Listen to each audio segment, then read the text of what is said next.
자, 안녕하세요. 임팩트 행정법 한성입니다.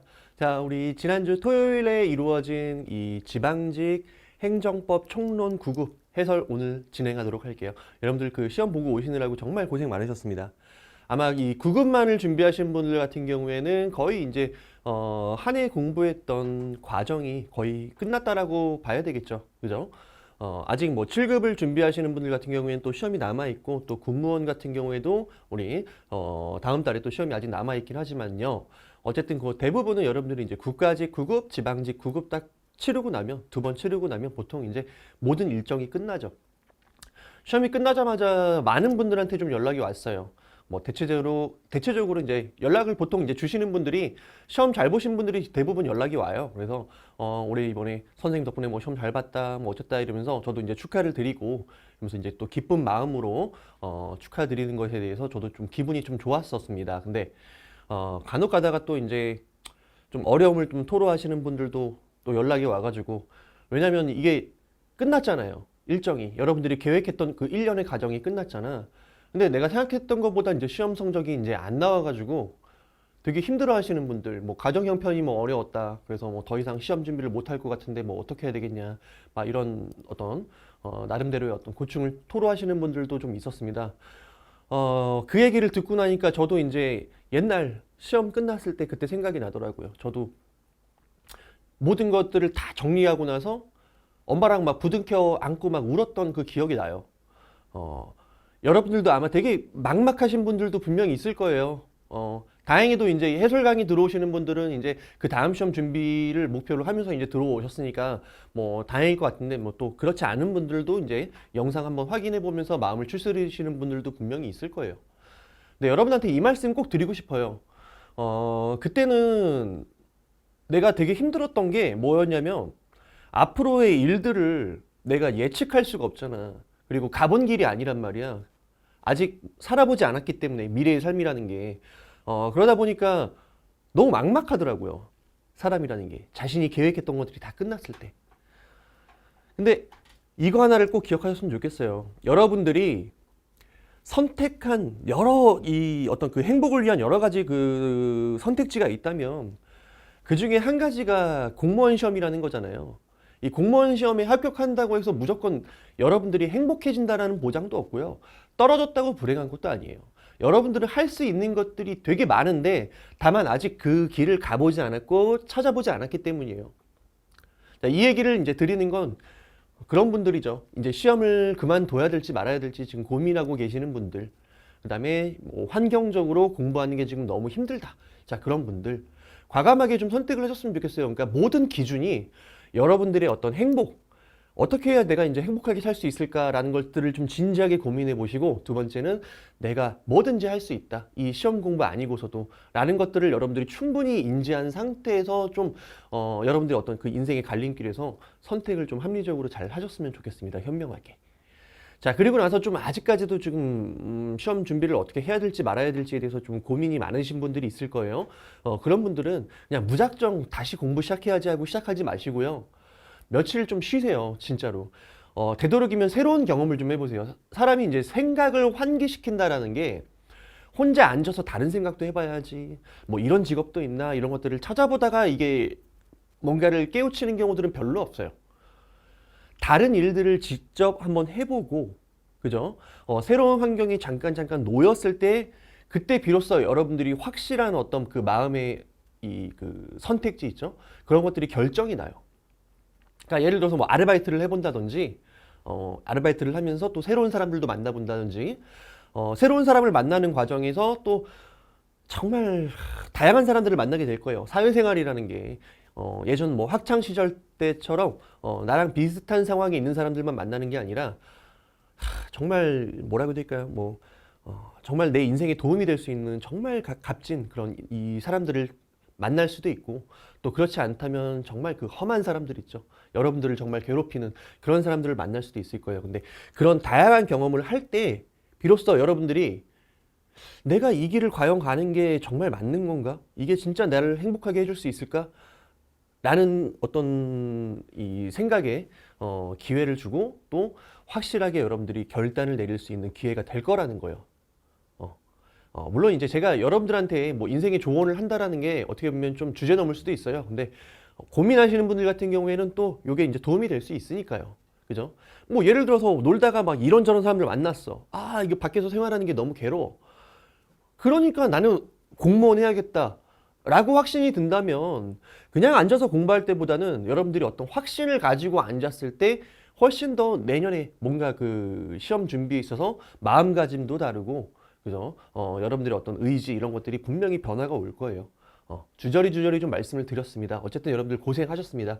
자, 그러면 이번 2021년 지방직 9급 시험 한번 분석을 해볼게요.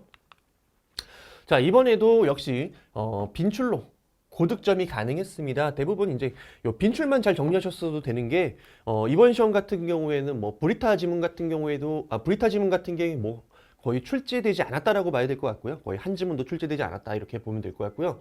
그다음에 기존에 있는 그 기출 상식 있죠. 이것만 가지고도 충분히 정답을 찾는데 문제가 없었습니다. 그래서 뭐 거의 한 95%, 96%는 그냥 기출 지문이고 그 중에서도 또 빈출 지문이었어요. 근데 문제는 이거죠. 뭐 뒤에 가서 예를 들어서 뭐 20번 같은 경우에는 행정소송법상 뭐 사정판결이라든지 뭐 사정재결 이런데 뭐 정확하게 뭐는 준용을 하고 뭐는 준용을 하지 않는지와 관련된 요 암기 있죠. 암기가 제대로 되지 않았다면 아무리 이제 내가 한번 봤던 내용이라도 시험장 갔을 때는 이게 사람이 뭐라고 해야 될까요? 이게 사람이 이제 멘탈을 흔들거든요. 그래서 여러분들이 정답을 찾기 어려웠을 수도 있어요. 그래서 요게 확실히 됐었어야 돼요. 뭐에 대해서? 빈출. 근데 요번 시험 같은 경우에는 영어가 되게 어려웠다며요. 그래서 이번에 이제 저한테 이제 상담 요청하신 분들 중에서 이제 제일 어려웠던 게 이제 뭐 영어였다. 그래서 뭐 행정법 자체에 대한 고민은 별로 이렇게 저한테 제시해주지 않았어요. 영어 때문에 정말 아무래도 이번 합격이 힘들 것 같다. 이런 분들은 좀 간혹 다 있었습니다. 그럼 결국에는 이제 여러분들이 이제 내년 시험을 볼 때도 사실상 이제 그 한정된 시간 안에 정확한 어떤 효율적인 전략을 짜야 될 거 아니에요. 그래서 제가 이걸 맨날 말씀을 드리는 거예요. 행정법을 기본서에 있는 거를 뭐 1부터 1000페이지까지를 싹 다 외우고, 그죠? 모든 뭐 동형 모의고사 이런 것들 뭐 기출 다 외워서 들어갈 수는 없잖아. 그 중에서도 내가 어디에 시간 투자를 할 것인지와 관련해서 요로 제가 이제 그 뭐 어떻게 타겟을 딱 줄여 드린 거예요. 이만큼 있다면 이 정도에다가 집중을 해라 라고 여러분한테 이제 제시를 해드리는 거야. 자, 그러면 무슨 장점이 있겠어요, 여러분들? 이걸로도 충분히 고득점이 가능하면 이만큼의 시간을 아낄 수 있잖아. 그 시간 여기다 투자하시라고요. 여기다가. 제가 생각할 때는 아무리 행정법이 뭐라고 해야 될까요? 필수 과목으로 내년부터 시행이 된다 하더라도요. 제가 생각할 때 행정법에서 변별력이 엄청나게 클 것 같지는 않아요. 왜냐면 누구 수업을 듣든 누구든지 합격할 만큼의 공부를 열심히 하면 행정법은 웬만하면 잘 나와요. 솔직히 말씀드리면 제 강의를 듣든 뭐 다른 선생님의 강의를 듣든 어쨌든 본인이 열심히 한다면 행정법은 웬만하면 점수가 잘 나온단 말이에요. 결국에는 여기서 갈리지 않겠어요? 내년에도? 아무리 행정법이 필수 과목이라 한들, 그죠? 여러분들이 여기에 대한 공부, 효율적인 시간 투자 이런 것들을 머릿속에 탁 박아놓고, 그죠? 영어라든지 국어, 그다음에 한국사도 꽤 양이 많거든요, 여러분들. 보통 이제 행정법을 제일 막막해 하지만은 시험장 가기 직전에 힘든 과목들은 보통은 이제 국어, 영어, 한국사란 말이에요. 그럼 거기에 대해서 이제 어떻게 시간 투자를 할지를 여러분들도 좀 미리부터 좀 계획을 짜셨으면 좋겠습니다. 자, 그 다음에 최신 판례 지문이 하나 등장하긴 했습니다. 최신 판례도 이제 뭐, 이거는 우리 이제 뭐 도형에서도, 그 다음에 최신 판례 시간에서도 이제 강조를 했던 부분. 통고 처분과 관련해서 이제 경찰서장이 이제 통고 처분 한번 했으면은, 통고 처분의 기한, 납부 기한까지, 범칙금 납부 기한까지는 어쨌든 형사 절차 진행 못 한다. 그죠? 만약에 내가 범칙금을 납부를 안 했으면 비로소 뭐요? 형사 절차 같은 거 진행할 수 있죠. 뭐 고소고발에 따라서 또 직결 심판에 들어간다든지. 근데 그 판례 지문이 하나 등장을 했고요. 근데 사실상 이 최신 판례를 몰라도 정답 맞추는 데는 별로 영향이 없었어요. 그다음에 이제 행정기본법 관련해서 지문이 4개 정도 등장을 했는데 관련 지문이라고 한 이유는 뭐냐면 행정기본법을 알아야 이 4개 지문을 이 문제를 맞출 수 있는 게 아니라 어차피 행정기본법이라는 게 기존의 이론들을 거의 대부분 확인한 것에 불과하기 때문에 설사 이 내용 몰랐어도 기존에 알고 있는 지식 가지고도 충분히 풀 수 있는 그러한 빈출 영역이었다라는 거예요. 그래서 이번 시험 같은 경우에는 뭐 크게 제가 뭐 말씀드릴 그죠? 그런 건덕지가 별로 없어요. 사실 되게 단순하게 출제가 됐기 때문에 특히 지난 한 달 전에 출제됐던 국가직 문제와는 다르게요. 사례 문제가 전혀 출제가 안 됐어요. 그래서 지난 국가직 같은 경우에는 이제 사례 문제 가지고 변별력이 좀 생길 수 있는 그러한 어떤 소스가 있었는데 자 이번에는 거의 다 단답형이었어요. 그리고 빈출 지문 정확하게 숙제했냐 안 했냐 즉 내가 내용 알고 있냐 모르고 있냐에 따라서 정보가 갈렸죠. 근데 이번 시험 같은 경우에는 그런 문제는 전혀 출제되지 않았습니다. 다시 말하면 변별력이 큰 문제는 거의 출제되지 않았다. 그러면 어떻게 성적의 차이가 나타나겠어요? 이거밖에 없습니다. 암기 정도, 정확도. 결국에 여러분들 한번 생각을 해봐요. 만약에 사례 문제가 거의 출제가 안 되고 단순 선택형 문제로만 출제가 됐다. 그때 남들보다 어쨌든 시험을 잘 봐야 합격을 할 거 아니에요. 어디서 결정이나? 암기 정도. 근데 제가 첫 번째 뭐라 그랬어요, 여러분들? 이번 시험도 빈출로 전부 다 정답 찾는 게 가능하다라고 얘기를 했잖아요. 근데 만약에 여러분들이 진짜 이만큼을 공부를 했다고 쳐봐요. 공부 범위가 아마 이만큼이야. 이걸 다 어떻게 외우겠어?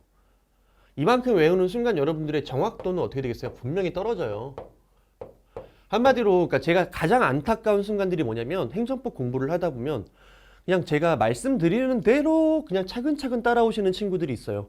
그분들 같은 경우에는 별로 문제 없이 무난하게 행정법 점수가 잘 나와요. 뭐 95점, 100점 나온단 말이야. 근데 이제 불안하니까 내가 하라는 거 말고 여러 가지를 스스로 찾아서 하시려고 하시는 분들이 있어요. 근데 그런 분들 같은 경우에는 문제는 항상 실수를 하게 돼 있어요. 왜? 공부하는 분량이 많다 보니까 여기에 대한 정확한 암기가 안 되는 거예요. 그럼 실제로 시험은 여기서 출제되는데 여기에 시간 투자하다가 여기에 대해서 시험장 갔을 때 막상 정오가 헷갈린다는 얘기야. 이게 O인지 X인지 이게 헷갈리는 순간들이 분명히 온단 말이야. 그래서 오히려 점수는 더 안 나올 수 있어요, 여러분들. 그래서 여기에 대해서 여러분한테 좀 강력하게 말씀드리고 싶어요. 자, 그러면 우리 이제 서로는 가볍게 하고요. 요번에는 이제 지난 국가직과 다르게 문제가 복잡한 문제들이 없으니까요. 해설을 간략간략하게 좀 빠르게 한번 진행을 해볼게요. 자, 행정법의 법원의 효력에 대한 설명으로 옳지 않은 것은 매번 나오는 거죠. 1번에. 자, 헌법 개정, 법률 조약, 대통령령, 총리령의 공포입니다. 자, 공포는 알고 있어야 되죠. 어떻게 하는 거야? 알려주는 거거든. 이렇게 하는 거죠. 관보에 게재하는 거. 공포는 관보에 게재한다. 그럼 조례 공포는 어떻게 한대? 공보에 게재를 하겠죠. 그래서 일반적인 법령 공포는 관보에 게재한다는 거예요. 자, 여기 이제 이어지죠. 공포일은 언제입니까? 그럼 실제 공포일은 이 해당 법령을 게재한 관보 또는 신문이 언제 발행된 날이 되겠죠. 발행된 날이 실제 공포일이다. 여기 전부 다 법령 등 공포에 관한 법률에 명시되어 있는 조문 그대로니까요. 당연히 맞추셔야 되고 이런 것들은 전부 다 오버 안 하고요. 진짜 전부 다 100번 이상 출제된 부분들이니까 당연히 알고 계셔야 돼요. 그다음에 2번. 국회법에 따라는 국회의장의 법률 공포. 요것도 우리 자주 출제됐어요. 특히 과거에는 이제 그 서울시 시험이라든지 경찰 시험 이런 데서 이제 자주 출제됐고요. 지방직에서도 실제로 출제된 바가 있습니다. 이 부분도. 자, 서울특별시에서 발행되는 2 이상의 일간신문에 게재함으로써 한다. 맞는 지문이죠. 그래서 뭐 설명드릴 게 없습니다. 이 부분도. 작년에 이제 경찰 시험에서는 여기서 이제 조금 장난을 한번 쳤었어요. 서울특별시 대신에 수도권을 넣은 적이 있어요. 여기다가 수도권. 수도권에서 발행되는 2 이상의 일간신문에 게재함으로써 한다. 틀린 지문이죠. 정확하게 체크해 주시면 돼요. 서울특별시. 자, 그 다음에 4번이 정답이죠. 자, 관보의 내용 해석 적용식에 있어서 자, 종이관보랑 전자관보 두 가지가 운행이 되고 있는데 종이관보와 전자관보는 동일한 효력을 갖습니다. 동일 효력. 자, 요거는 이제 최근에 출제된 이력이 있어요. 어디? 2018년 경찰기출. 출제된 바가 있고요. 실제로 출제된 바는 있는데 많이 출제되진 않았거든. 그래서 여러분들이 아마 경찰 수험생 같은 경우에는 이게 너무 당연한 지문인데 이제 일행직 수험 준비하시는 분들 같은 경우에는 기본서에서 한 번 정도 보고 그 다음에 이 기출문제 풀 때 한 번 정도 봤기 때문에 이게 이제 막 익숙하지는 않을 거예요. 근데 어쨌든 기출에서 출제된 적은 있습니다. 그리고 1, 2, 3번이 너무 빈출이잖아요. 그러면은 여러분들은 그냥 4번을 찍으셔야 되겠죠. 됐습니까? 자, 넘어갈게요. 2번. 행정행위 취소 처리에 대한 설명으로 옳지 않은 것은 참고로 우리 행정행위 취소 처리도 전부 다 우리 행정기본법의 명문의 규정이 있죠. 자, 과거에는 행정행위 취소 처리할 때 그죠? 행정청이 법적 근거 없이도 할 수 있다라는 게 우리 다수열 판례였죠. 기억나십니까? 근데 우리 행정기본법에서는 그걸 그대로 확인을 해주면서 어떻게 했어요? 일반적인 취소와 처리에 대한 법적 근거를 마련해줬죠. 하지만 바뀐 건 없어요. 여전히 법적 근거 없이도 할 수 있는 건데 굳이 행정기본법에서 일반적인 근거를 마련해 준 것이다. 이렇게 생각을 하시면 될 것 같아요. 자, 1번. 과세관청은 과세처분의 취소를 다시 취소함으로써 이미 효력을 상실한 과세처분의 이 효력을 소생시킬 수 있다. 이거 100번 나온 거예요, 이것도. 그래서 뭐 세게 말씀드릴 게 없어요. 이게 취소의 취소를 부정한 거죠. 우리 취소의 취소. 자, 여기 앞에 어떤 처분이 있을 거예요. A라는 처분이 있을 때 얘를 취소한 다음에 취소했다는 얘기는 얘를 효력을 소멸시킨 거죠. 그랬다가 얘를 또 취소하는 게 있어요. 이걸 우리가 취소의 취소예요. 취소의 취소의 의미는 뭐예요? 요 취소를 다시 취소함으로써 이 A라는 원처분을 부활시키는 거, 소생시키는 거. 이걸 우리가 취소의 취소라고 합니다. 그때 우리 판례는 제한적 긍정설, 얘를 인정하기도 하고 부정하기도 해요. 어떻게 했었어요? 자, A가 만약에 어떤 처분, 수익적 처분이다. 1번. 자, 그러면 취소의 취소를 긍정을 하죠. 어떻게 긍정했어요? 원칙적으로 긍정을 하는데 취소의 취소를. 자, 다시 말하면 수익적 처분을 부활시키는 취소의 취소를 인정을 하는데 예외적으로 부정하기도 하죠. 언제 부정합니까? 제3자. 예를 들어서 원처분을 부활시켰을 때 제3자가 침해, 어떤 이익 침해를 받게 된다. 자, 그때는 취소의 취소를 부정했었습니다. 대표적으로 이 광호권과 관련된 선출원이 있는 경우 앞에 있는 선행 광호권이 취소되었다 하더라도 선출원이 중간에 껴있기 때문에 다시 그 처분을 다시 취소해서 부활시킬 수 있어요? 없어요? 없다라는 게 우리 판례의 태도였어요. 그 다음에 A가 만약에 침익적이다. 자, 이때는 결론이 딱 하나밖에 없죠. 부정이에요, 부정. X. 침익적이다. 침익적이라는 건 이제 대표적으로 무슨 처분이에요? 부담적인 처분인 과세 처분이라든지. 그 다음에 요 현역병 입영 처분. 이런 것들 취소했다가 다시 취소하는 거 우리 판례 부정했었죠. 이런 침익적인 처분을 되살릴 수는 없다. 그래서 1번 체크해 주시면 될 것 같아요. 나머지도 이제 간단합니다.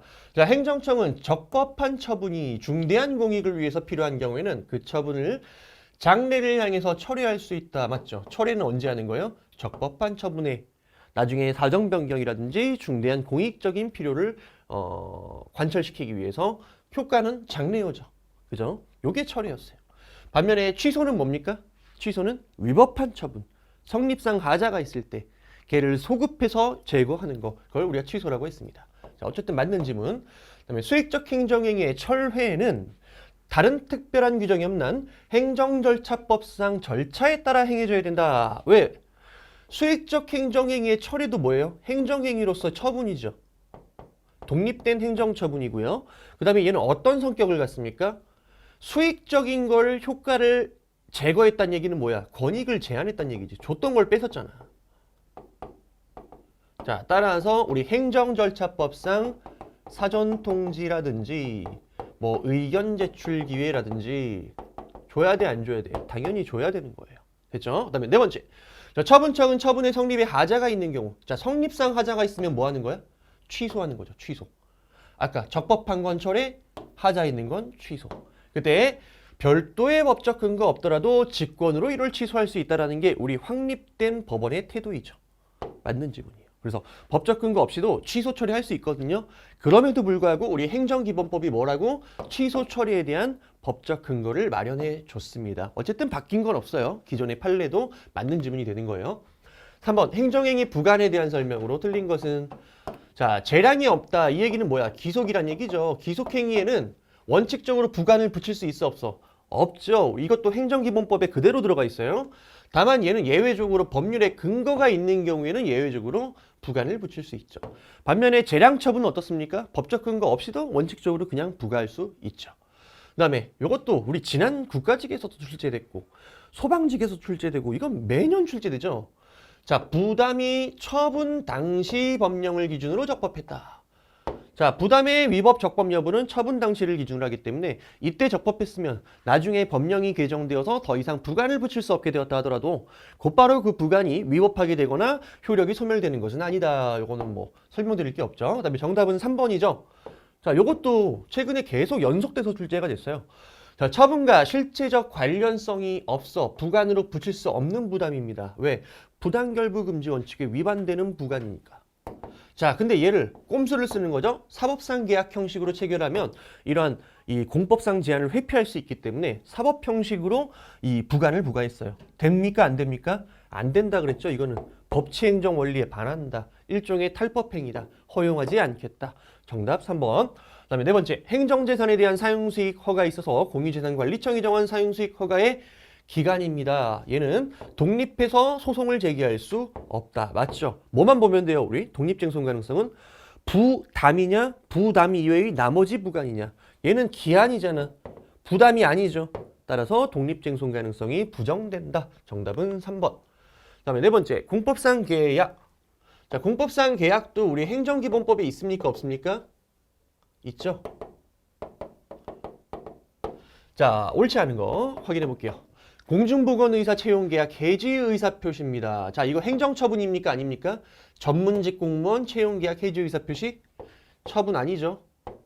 단순한 의사표시에 불과하다라고 얘기를 했습니다. 따라서 얘는 항고소송이 아니라 뭐예요? 공법상 당사자 소송으로 의사표시의 무효 확인을 청구할 수 있습니다. 맞는 지문. 자, 공법상 계약에는 법률 우위의 원칙이 적용된다. 맞는 지문이지 이거는. 그죠? 왜? 법률 우위는 어디서 적용돼요? 법률 우위는?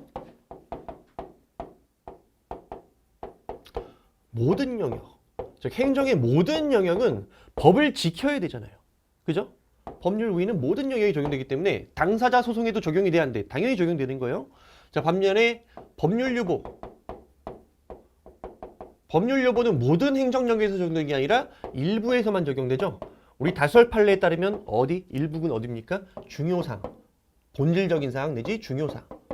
중요사항 유보설. 이게 다수설 판례였습니다.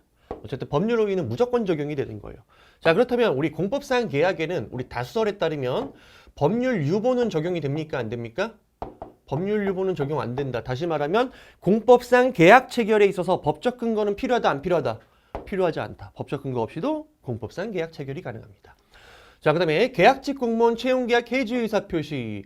요거 같은 맥락이죠. 얘는 뭐야? 처분 아니죠. 면 행정처분과 같이 절차법에 의해서 그 근거와 이유를 제시할 필요가 있어 없어?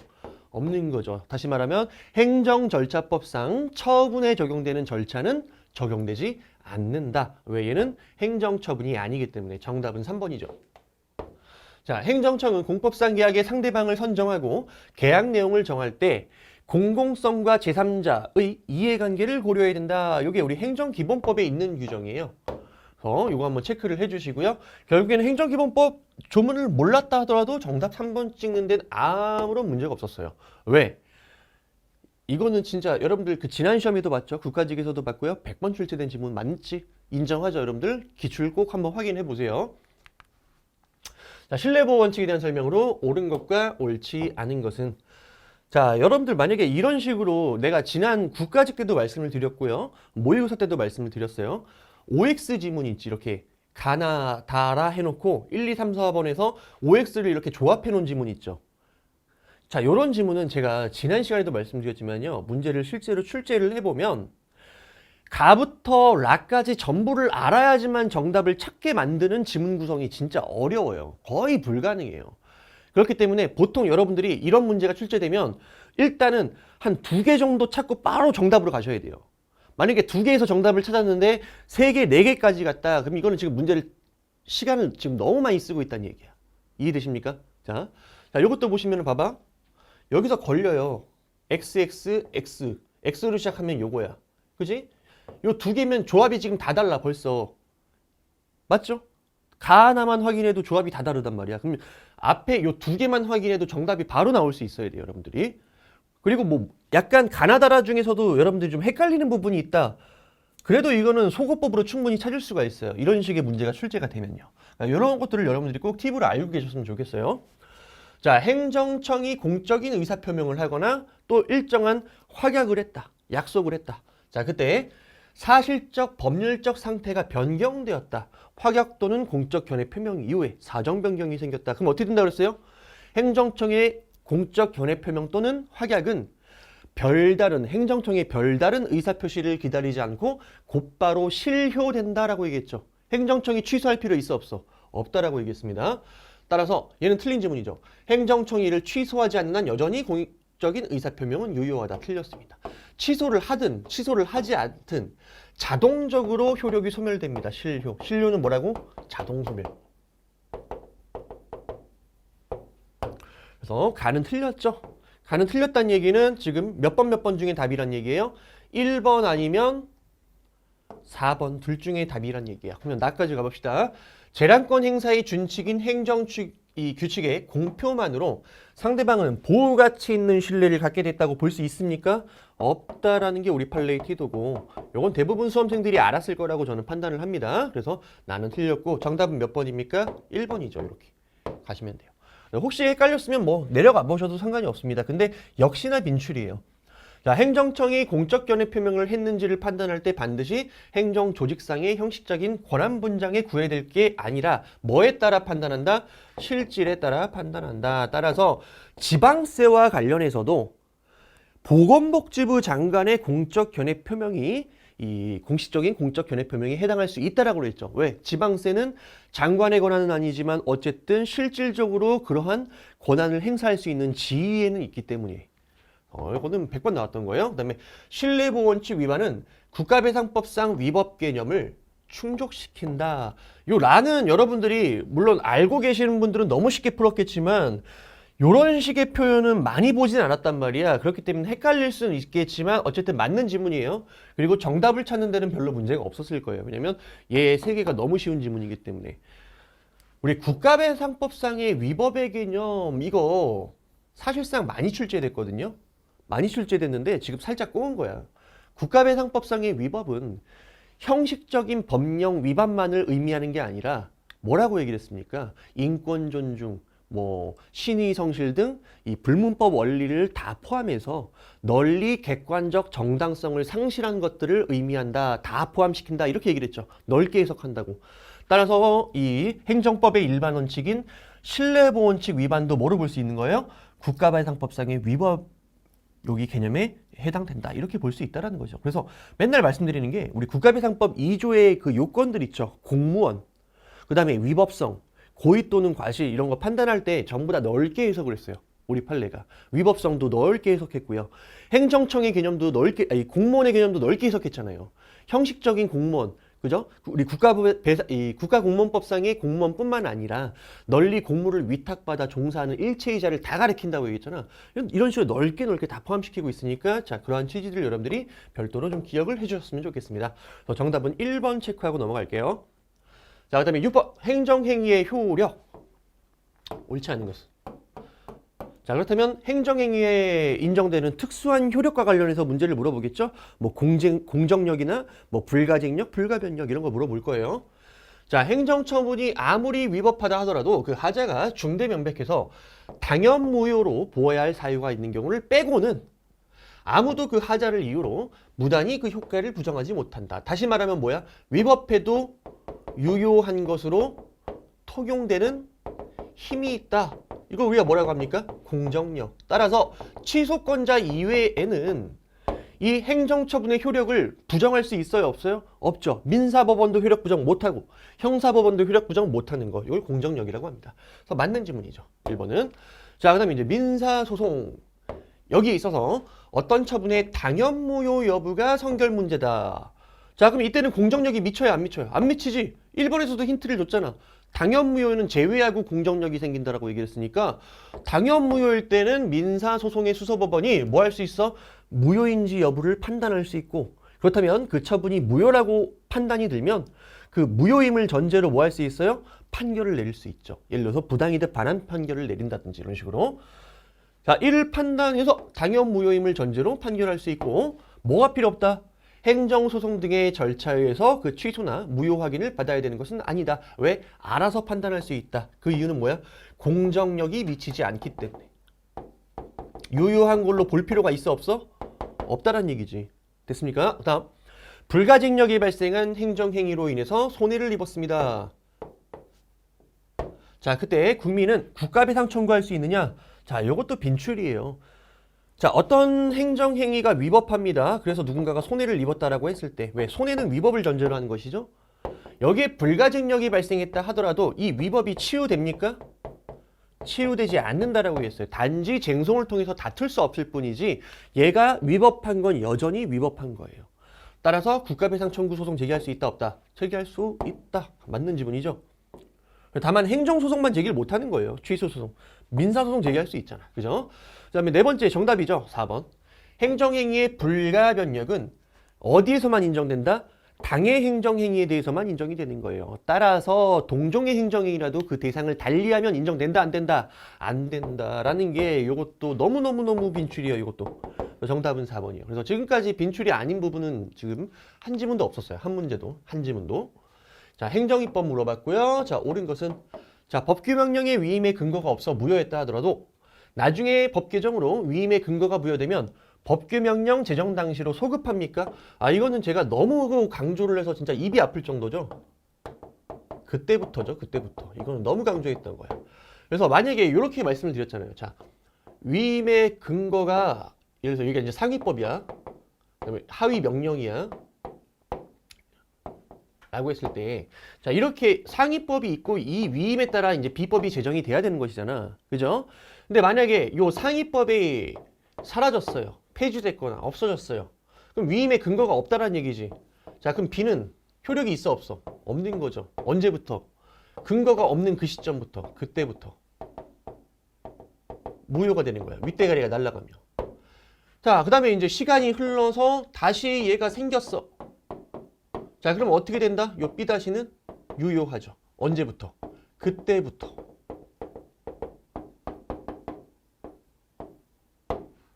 이해되십니까? 위임의 근거가 생긴 그 시점부터. 그래서 요거는 틀린 지문으로도 누누이 나왔어요. 그러니까 이 틀린 포인트조차도 많이 출제됐던 부분이죠. 법률의 시행령이 모법 조항의 취지에 근거해서 이를 구체화하기 위한 것인 때는 설사 모법에 직접 위임하는 규정을 두고 있지 않다 하더라도 이를 무효라고 볼 수는 없다라는 게 우리 지난 국가직에서도 출제가 됐잖아. 이건 최신 판례 할 때도 제가 되게 강조를 했던 건데 이게 물론 최신 판례는 아니에요, 사실상. 어쨌든 이거 최신 판례 할 때도 제가 엄청나게 강조를 했던 부분이었고요. 기억나십니까? 왜냐면 위임이 필요한 건 있잖아요. 새로운 법규적 사항을 정할 때야. 새로운 국민의 권리에 영향을 미치는 걸. 근데 새로운 걸 정하는 게 아니라 기존에 있는 걸 그대로 답습해서 구체화하기 위한 것일 때는 위임이 필요 없어. 필요 없어. 그래서 이게 없어도 효력이 있다라는 게 우리 판례의 태도였죠. 그다음에 대통령령의 입법 부작위에 대한 국가배상 책임은 인정되지 않는다. 틀렸죠. 이게 고의 또는 과실로 위법하게 입법 부작위가 있어. 그래서 만약에 국민이 피해를 입었어. 손해를 입었어. 그럼 당연히 배상 책임이 인정되는 거예요. 입법 부작위에 대해서. 그래서 대표적인 게 여기 있죠. 군 법무관의 보수와 관련된 대통령령의 입법 부작위. 그러니까 대통령령에다가 군법무관의 보수와 관련된 사항을 위임을 했는데 제정을 안 했어요. 그러니까 군법무관이 보수를 못 받게 됐어요. 뭐가 발생해? 손해. 일은 했는데 돈을 못 받았잖아. 그럼 뭐 할 수 있어? 국가배상 책임 인정될 수 있다라는 거예요. 그래서 틀렸죠. 근데 아마 이게 여러분들 입장에서, 그러니까 수험생 입장에서 쉬운 지문은 아니야. 아주 쉬운 지문은 아니야. 근데 얘 때문에 이 문제가 너무 쉬운 거야. 이게 지난 국가직에서도 출제가 됐기 때문에. 아시겠습니까? 그다음에 네 번째. 자, 법규명령의 위임 근거가 되는 법률에 대해서 위헌 결정이 선고됐다. 어떻게 된다고 그랬어요, 여러분들? 위에 게 날아갔어. 어떻게 된다고? 밑에 거는 그냥 날아가는 거예요. 얘가 날아가면 밑에 날아가는 거예요. 그래서 맨날 내가 강조했던 게 있지. 위에 게 날아가면 아래 것도 같이 날아간다. 이렇게 얘기했어요. 그래서 그 위임의 근거에서 제정된 법규명령 밑에 있는 거죠. 자, 얘가 이제 A면 얘가 이제 B 얘기하는 거야. 얘는 별도의 폐지 행위가 있어야 효력을 상실합니까? 아니죠. 그냥 날아가면 얘도 동시에 날아가는 거라고 말씀을 드렸죠. 정답은 2번입니다. 8번 신고에 대한 설명으로 옳은 것은 자, 구관광진흥법에 의한 지위승계 신고를 수리하는 행위. 자, 얘가 무슨 신고예요? 수리를 요하는 신고잖아. 수리를 요하는 신고에 있어서 수리는 뭡니까? 법률적 효력, 법적 효력을 갖게 되는 행정처분이죠. 자체 완성적 신고에 있어서의 수리는 단순한 사실행위에 불과하지만요. 수리를 요하는 신고에 있어서의 수리는 행정처분입니다. 법적 효과를 가져옵니다. 따라서 얘는 틀렸죠. 사실행위에 불과하다라고 얘기했으니까 틀린 지문입니다. 자, 그 다음에 2번. 정보통신 매체를 이용해서 학습비를 받고 불특정 다수인에게 원격 평생 교육을 실시하기 위한 이 설치 신고죠. 자, 이거 무슨 신고입니까? 자체 완성적 신고죠. 자체 완성적 신고예요. 따라서 행정청 같은 경우에는 행정청은 이 자체 완성적 신고가 형식적 요건을 갖추어서 적법하게 이 접수 기간에 도달하면요. 형식적 요건 구비하는 뭐를 내줘야 돼요? 수리를 해야 되고요. 실체적 사유를 내세워 수리를 거부하면 돼요? 안 돼요? 안 되죠. 맞는 지문이죠. 정답은 2번이죠. 그래서 자체 완성적 신고는 행정청의 심사 범위가 어디에 한정된다? 형식적 요건. 요게 원칙입니다. 그다음에 세 번째. 자, 인허가 의제 효과를 수반하는 건축 신고. 얘는 원래 자체 완성적 신고지만 이런 인허가 의제 효과를 수반하는 경우에는 얘는 무슨 신고예요? 수리를 요하는 신고죠. 따라서 신고만 하면 건축할 수 있습니까? 아니죠. 반드시 뭐가 있어야 돼요? 수리가 있어야 돼요. 그래서 행정청의 수리 등 별단의 조치를 기다릴 필요가 없다. 이 지문은 그냥 틀린 지문이죠. 그 다음에 이것도 너무 많이 나왔죠. 주민등록 신고, 수리를 요하는 신고. 따라서 도달하기만 하면 신고로서 효력이 발생하는 게 아니라 반드시 뭐가 필요하다? 수리가 필요하다라는 거. 그래서 정답은 2번 체크하고 넘어가겠습니다. 그다음에 9번. 옳은 것은 행정 절차입니다. 자, 직위해제 처분 나왔다. 그러면 보통 행정법을 공부를 그래도 진짜 평균 이상으로 공부하시는 분은 직위해제 처분 나왔으면 기계적으로 나와야 돼요. 뭐가? 행정절차법 적용 안 된다라는 걸 여러분들이 명확하게 기억을 하고 있어야 돼요. 자, 그렇다면 당연히 뭐야? 뭐 이러이러한 절차를 거쳐야 된다. 그러면 이거 틀린 지문이죠. 직위해제 처분은 뭐라고? 행정절차법 적용 배제사항이에요. 됐습니까? 그다음에 두 번째. 처분 당시 당사자가 어떠한 근거와 이유로 처분이 이루어진 것을 충분히 상대방이 알 수가 있다. 그래서 그에 불복해서 행정구제 절차로 나아갔는데 별다른 지장이 없었던 것으로 인정된다. 그럼 이 처분은 적법한 걸로 봐야 돼요? 위법한 걸로 봐야 돼요? 적법한 걸로 봐야 돼요. 자, 우선 이걸 보셔야 돼요. 이유 제시, 이건 절차상의 이 행정절차법상의 일종의 절차로 보셔야 되겠고요. 이유 제시는 어느 정도 하면 되는 것이냐? 안 하면 위법하죠. 근데 하긴 했으면 상대방이 충분히 알 수 있을 정도로 하면 충분한 거예요. 그 이상 더 구체적인 이유를 제시할 필요는 있어요, 없어요? 없습니다. 뭐라고 그랬어요, 이거? 충분히 알 수 있을 정도로 근거와 이유가 제시됐다라고 얘기했잖아요. 자, 이거는 적법한 처분으로 보셔야 되는 거예요. 그래서 2번은 틀린 지문이죠. 이거 엄청 나온 거예요. 많이 나온 거예요. 그다음에 세 번째, 세액 산출 근거가 제시되지 아니한 납세고지서에 의한 부가처분입니다. 자, 이것도 지금 납세고지라는 이유 제시가 제대로 된 거야, 안 된 거야? 안 된 거야. 자, 기재가 안 됐다는 얘기는 이거는 아예 안 했다는 얘기야. 아무것도 안 했다는 얘기야. nothing. 아무것도 안 했다는 얘기예요. 근데 상대방이 그 부과된 세금을 자진 납부했어요. 상대방이. 또는 조세채권의 손을 쥐어 기간이 만료했습니다. 하자 치유될 수 있나요? 없죠. 왜? 여러분들 하자가 치유가 되려면 반드시 행정청이 뭔가를 했었어야 돼요. 뭐를 했어야 사후적인 하자가 치유되는 거예요. 그럼 이제 소급해서 처음부터 유효한 이 적법한 처분이 되겠죠. 하지만 행정청이 뭔가를 한 게 아니라 상대방이 뭐를 했다. 이런다고 하자 치유될 수 있어 없어? 될 수 없어요. 그래서 꼭 기억하셔야 돼요. 치료행위는 누가 해야 된다? 행정청이 해야 된다. 자, 그럼 이 지문 쉽게 찾을 수 있죠. 정답은 3번이에요. 됐습니까? 그러니까 2번과 3번은 차이점이 있어요. 3번은 이유 제시를 했는데 상대방이 충분히 알 수 있는 거고요. 얘는 안 한 거야. 아무것도 안 한 거야. 행정청이. 아무것도 안 했을 때는 뭐가 안 된다고? 하자 치유가 될 수가 없어요. 됐죠? 그다음에 네 번째. 당사자 등은 청문조서의 내용을 열람 확인할 수 있고요. 그다음에 플러스 청문조서에 의의가 있으면 정정도 요구할 수 있습니다. 이게 우리 행정절차법 규정이에요. 근데 요 지문을 명확하게 알고 푸시는 분들은 많지 않을 겁니다. 결국엔 여기서 답을 찾아야 돼요. 답을. 왜? 이 중에서 빈출이 아닌 게 하나도 없어요. 진짜로. 그러니까 제가 이렇게 얘기할 때 헛소리 하지 마 이렇게 하시지 마시고요. 여러분들이 실제 본인이 갖고 있는 기출문제 가지고 한번 좀 찾아보세요. 그러면 이게 한 번 출제됐나? 내가 만약에 한 번 출제됐는데 이 얘기를 하고 있다 그럼 쟤는 사기꾼이죠, 저는. 여러분들은 분명히 찾고 있는, 그러니까 내 책이든 남의 책이든 뭐 다른 강사분의 책이든 찾아보면 분명히 여러 번 출제됐을 거예요. 자, 그다음에 10번. 공공기관의 정보공개하는 법률상 요 정보공개입니다. 옳지 않은 것 찾아보자. 자, 정보의 공개 및 우송에 드는 비용 누가 부담한다? 청구인이 부담한다. 엄청나게 나온 거죠. 청구인이 부담하는 게 아니라 만약에 공공기관이 부담한다라고 한다면 여러분들이 어떻게 정보공개를 엄청나게 남용할 수도 있잖아. 그러니까 최소한 비용 부담은 누가 하는 거예요? 정보공개 청구인이 부담한다. 그 다음에 공공기관은 공개 청구된 정보가 공공기관이 보유 관리하고 있지 않은 정보입니다. 자, 이거는 정보공개법상 정보공개가 돼, 안 돼? 안 되지. 왜? 정보공개법상의 정보란 어떤 정보라 그랬어요? 공공기관이 보유 관리하고 있는 정보라고 얘기를 했잖아요. 그러니까 정보공개법상 이 정보공개가 안 됩니다. 정보공개가 거부될 거예요. 자, 그때 이제 요 새로운 법인데, 이건 이제 개정법인데요.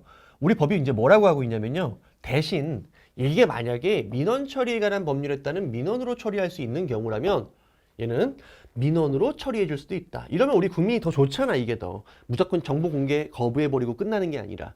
그래서 이런 조문이 들어가 있습니다. 그냥 맞는 지문 처리하시면 되는데 어차피 대세에 지장이 있는 조문은 아니고요. 이제 앞으로 여러분들이 이제 내년 시험 준비하면서 정리를 하면 되는 그러한 조문이라고 보시면 될 것 같아요. 그다음에 세 번째. 자, 청구인이 공공기관에 대해서 정보공개 청구를 했다가 거부받은 것 그 자체가 뭡니까? 법률상 이익침해에 해당한다. 맞죠? 왜? 정보공개 청구권 자체가 법률상 이익이라고 얘기를 했습니다. 그죠? 오케이. 자, 오로지 공공기관의 담당 공무원을 괴롭힐 목적으로 정보공개 청구했다. 이거 뭐예요? 남용이죠. 권리남용.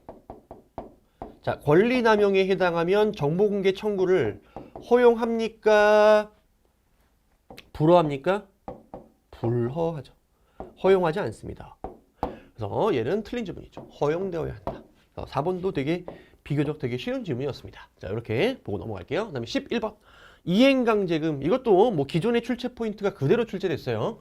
자, 이행강제금은 대체적 자기 의무 위반에 대해서도 부과할 수 있다. 맞지? 그러니까 대체적 자기 의무 의무 위반에 대해서 대집행도 할 수 있고 이행강제금도 부과할 수 있다. 그리고 행정청이 이 둘 중에 하나를 선택적으로 활용할 수 있는 한 중첩적인 제재에 해당하지 않는다. 맞습니까? 그래서 이어지는 거죠. 4번. 선택적으로 활용할 수 있다. 1번, 4번. 근데 문제는 있잖아. 이게 올해 소방직에서도 출제가 됐고요. 한 달 전에 국가직에서도 출제가 됐고요. 그 다음에 또 지방직에서 지금 3번 연속으로 출제가 된 거예요. 그럼 당연히 알아야 되는 거야, 이거는. 그럼 이것도 엄청 강조되는 부분이죠. 이행강제금이 상속이 돼요, 안 돼요? 상속이 안 된다 그랬잖아.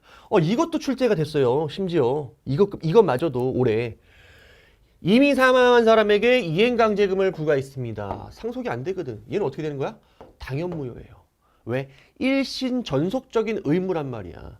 그래서 이행강제금은 사망한 사람한테 부과하면 당연무효다. 너무 많이 출제됐어요. 반면에 이제 비교하셔야 되는 게 과태료라든지 과징금은 상속이 돼, 안 돼? 됩니다. 따라서 사망한 사람인 경우에는 그 상속 재산에 대해서 집행할 수 있어요. 과태료나 과징금 같은 경우에는. 그래서 이행강제금이랑 좀 비교를 해주시면 될 것 같고요. 그다음에 정답은 3번이죠. 자, 이거 뭡니까? 이행강제금. 자, 정한 의무 이행 기간이 있는데 그 기간이 지나서 이행강제금과 관련된 의무를 이행을 했어요. 어쨌든 의무를 이행했어. 시기가 지나서 이행을 했다 하더라도 어쨌든. 그럼 거기에 대해서 이행강제금 부과가 가능하냐 이 얘기지. 늦게 이행했을 때. 자, 이행강제금은 과거 의무 불이행에 대한 제재가 아니죠. 행정벌이 아니죠. 목적이 뭐야? 장래 어떻게든 의무를 이행하도록 압박하기 위한 수단이란 말이야. 그렇다면 의무자가 뒤늦게라도 의무를 이행했다면 더 이상 이행강제금 부과할 수 있어 없어? 없다라는 거예요. 없다라는 거. 이거 너무 많이 출제가 됐죠. 지나서 이행했다? 그러면 이행강제금 부과할 수 없다. 없다. 그 이유는 뭐라고? 얘는 과거 의무 불이행에 대한 제재가 아니기 때문이다. 그래서 정답은 3번이에요. 그죠? 자, 12번. 사정판결. 자, 사정판결조차도 이게 뭐 재수뿐만 아니라 뭐 어디든 다 강조가 됐겠죠? 이거는 뭐 기출도 너무 많으니까요. 그죠? 자, 사정판결은 본안 심리 결과 원고의 청구가 이유 있다고 인정함에도 불구하고 그럼 뭐를 내야 돼? 인용 판결을 내려줘야 되는 거거든. 인용 재결을 또는 인용 판결을. 자, 근데 이제 인용 판결 내리려고 하니까 만약에 취소를 해주게 되면 현저히 공공복리에 적합하지 아니하다고 인정해. 그러니까 뭐야? 미안해. 우리 사정 좀 봐줘. 기각할게. 미안해. 기각할게. 쏘리. 이걸 우리가 뭐라고 합니까? 사정 판결이라고 하죠. 맞는 지문이죠. 그죠? 그러니까 이건 어쨌든 미안하죠. 원래 원고의 청구가 이유있으면 취소 판결을 내려줘야 되는 것인데 어쩔 수 없이 기각을 하는 거잖아. 미안하니까 어떻게 해야 돼요, 여러분들? 3번, 4번이 나오는 거지. 미안하다. 기각할 수밖에 없다. 대신 우리 주문에는 그 처분이 위법함을 명시해 줄게. 그러면 사정 판결이 나면 이 처분이 위법하다는 점에 기판력이 미칩니다. 그러면서 뭐 하는 거야? 미안해. 미리 원고가 그로 인해서 있게 될 손해의 정도와 배상 방법 그 밖의 사정을 조사를 해야 돼요. 법원이. 그 다음 어떻게 해요? 원고는 피고인 행정청이 속하는 국가 또는 공공단체를 상대로 뭐 할 수 있어? 손해배상, 재해시설 설치 그 밖에 적당한 구제 방법의 청구를 당해 취소 소송이 계속된 법원에 병합해서 제기할 수 있다. 라는 게 한 주문에 다 들어가 있죠. 왜? 미안하니까 배상이라도 받아라. 이해되십니까? 그렇게 이해를 하시면 될 것 같아요. 자, 어쨌든 정답은 2번입니다. 이거는 누누이 무조건 암기하라고 얘기를 했어요, 이거. 사정 판결은 어디서만 인정돼? 이거 내가 국가직 해설할 때도 말씀을 드렸던 거예요, 이거. 사정 판결 오직 어디서만 인정돼요? 취소 소송에서만. 심지어 한 달 전 해설 강의 다시 한번 보세요. 이거 말씀드렸던 부분이에요. 취소 소송에서만. 그럼 어디서 인정 안 돼요? 여기서 인정 안 되잖아. 당연히 이건 날로 먹는 거예요. 암기만 제대로 하셨으면. 그죠? 자, 비교해야 되는 게 여기 이제 뒤에 가면 20번인가요? 또 나오거든요. 뭐? 사정재결. 이 사정재결도 제가 지난 해설 강의에서 분명히 말씀을 드렸던 부분이에요. 암기를 해야 된다고. 사정재결은 어디서 인정됩니까? 소송과 다르게 취소 심판에서 인정이 되면서 플러스 하나 더 있지. 어디? 의무이행심판. 두 가지에서 인정된다. 그래서 외우자. 소송은 사정 판결은 취소에서만, 재결은 취소랑 의무이행에서 두 가지 인정된다. 이게 이제 20번에서 한 번 더 나올 거예요. 자, 어쨌든 이렇게 맞추시면 될 것 같고요. 그 다음에 13번. 자, 행정벌에 대한 설명으로, 자, 옳지 않은 것은, 자, 행정벌 나왔으니까 뭐 행정형벌이라든지 과태료 물어볼 거예요. 첫 번째는 뭐예요? 질서위반행위 규제법상 질서위반행위 법정주의죠.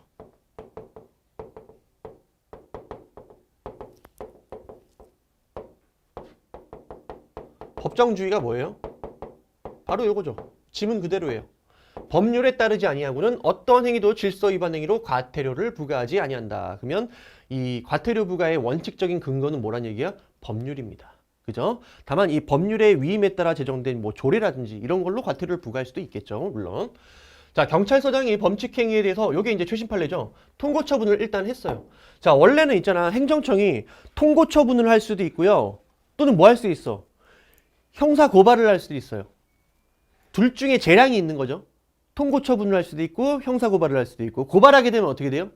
형사 절차가 진행이 되는 것이고, 통고 처분을 했으면 어떻게 되는 거야? 통고 처분에 따라 여러분들이 범칙금을 납부하면 되는 거야. 근데 통고 처분을 했는데 만약에 여러분들이 범칙금 납부를 안 해요. 그러면 그 뒤에 뭐로 할 수 있어? 다시 고발을 해갖고 형사 절차로 진행될 수도 있어요. 자, 형사 절차로 진행되는 게 싫으면 여러분 어떻게 하는 거야? 범칙금을 납부하면 되겠죠. 통고 처분에 따른. 자, 이거는 뭐냐면 일단은 통고 처분을 부과했어요. 둘 중에 하나를 행사한 거죠. 형사 고발을 하든, 또 경찰서장이니까 이제 직결 심판도 할 수 있거든요. 뭐 직결 심판든 형사 절차로 가든 통고 처분을 하든 어쨌든 하나를 선택을 했어요. 그러면 최소한 범칙금 납부 기한까지는 기다려줘야 될 거 아니에요. 그죠? 그래서 범칙금 납부 기한까지는 뭐를 진행시킬 수 없다는 얘기야. 형사 절차는 진행시킬 수 없다라는 얘기야. 범칙금 납부 기한까지 여러분한테 뭐를 하는 거야? 기회를 주는 거야. 왜? 네가 범칙금 납부 기한까지 범칙금 납부하게 되면 어쨌든 모든 절차가 종료가 되잖아. 맞습니까? 자, 이때까지는 원칙적으로 경찰서장은 뭐 할 수 없어? 즉결 심판 청구할 수 없고, 검사도 마찬가지입니다. 동일한 범칙 행위에 대해서 뭐 할 수 없다? 공소 제기를 할 수 없습니다. 공소 제기하게 되면 어디로 넘어가요? 형사소송으로 넘어간단 말이야. 안 된다는 얘기야. 형사 절차. 언제까지? 통고 처분했으면 납부 기한까지. 여기까지. 그래서 최신 판례에서도 봤던 부분이니까 여러분들이 맞출 수 있을지 없을지는 모르겠는데, 만약에 이게 최신 판례를 제대로 안 보고 가신 분들 같은 경우에는 어쨌든 뭐 여기 세모 쳐놓고 넘어갈 수밖에 없겠죠. 넘어가 볼게요.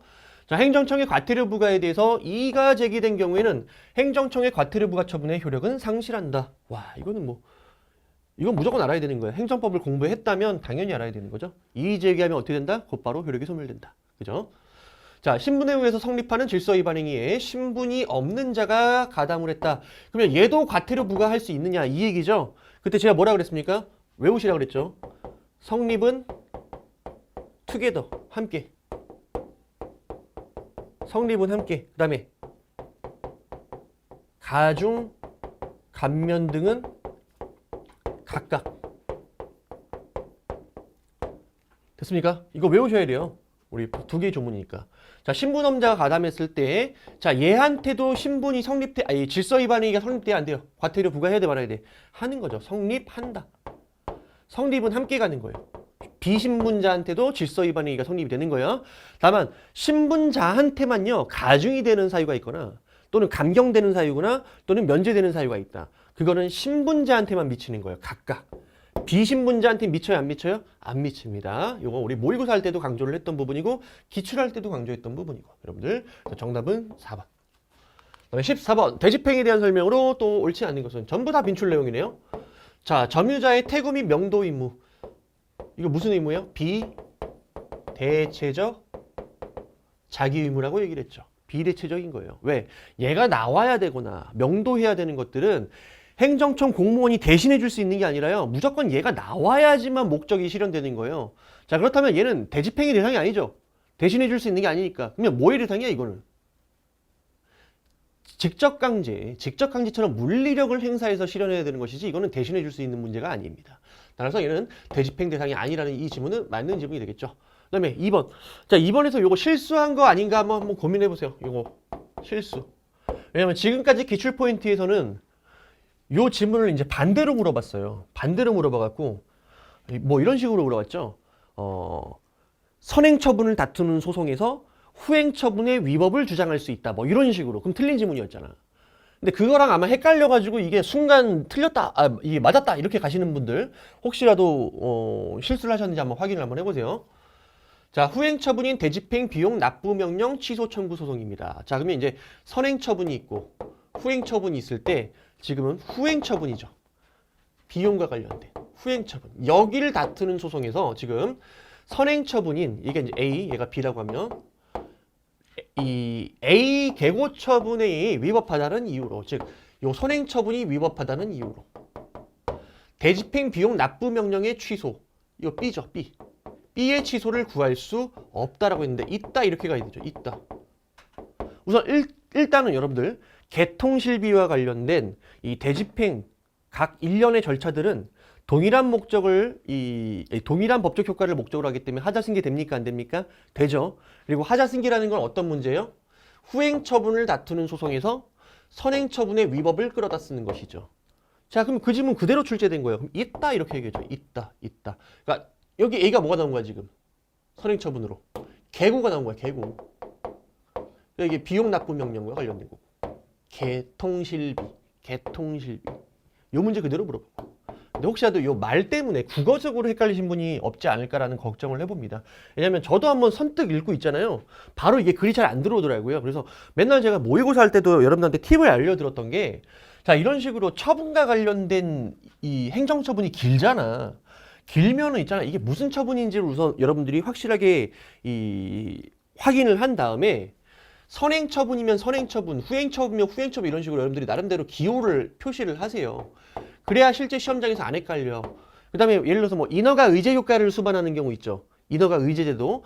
그것도 A를 받으면 B가 의제되는지 반대로 돼 있는지.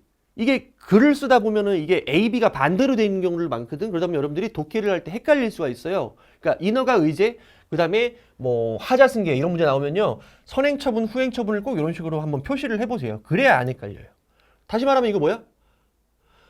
후행처분을 다투는 소송에서 선행처분의 위법을 주장할 수 있다. 즉 선행처분의 위법을 이유로 후행처분의 취소를 구할 수 있다. 이 지문이었어요. 그러니까 안 헷갈렸으면 좋겠습니다. 그래서 정답은 어쨌든 2번이에요. 틀렸으니까.